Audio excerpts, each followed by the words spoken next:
$704,000 Ford GT Heritage ruined because Florida man can't drive stick. Ooh. Ow. Can anybody here drive stick? The supercar was purchased at Barrett Jackson's Palm Beach auction, which was held less than a month ago. Oh my God, he just got it. The price was $704,000, which is typical for one of these rare beasts. No, I don't drive manual. The straight pipes guys we were gonna do a video series. Right, yeah. I've been holding off on it. It's so funny because It's not gonna happen. well, the thing is, it's going it's going more away from manual. Like I'm getting these electric cars and whatever else. It's like they barely have a. I mean, the Tesla has one gear. Go. The gear is go, and that's about it. According to the police report, the driver, 50-year-old Robert J. Guarini, crashed because he was unfamiliar with how to drive stick shift and lost control of the car during a downshift into second gear. I don't know, just hit the brakes. He's got the right color on it, too. That's the color you're supposed to get. So cool. On there.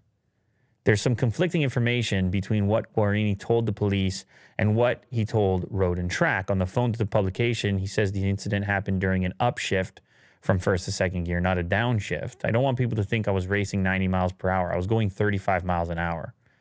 In addition to the manual massacre, Guarini also said that the car was on old tires, was freshly detailed, and that the road was muddy.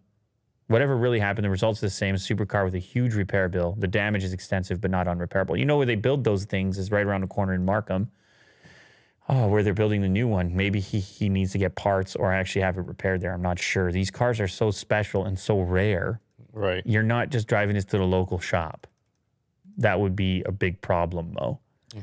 They're $1 million cars, and in his case, they're not making any more. Well, they're always very limited, but when you got a 2006 or whatever it was, they're extremely limited. The heritage editions, especially with the colors. Yeah, I mean, it looks like a real GT car. The number on the side and everything. I mean, it's a really cool car. And yeah, you want to maybe when you're learning the stick shift, you don't start with the $1 million. No. What do you think, Mo? Everybody says, like, start with a really bad car. And maybe if you have the budget for that, you can go just pick up any beater. Yeah, just pick up a Civic on the way to on the way over, and become confident on the manual transmission. Wow, sucks.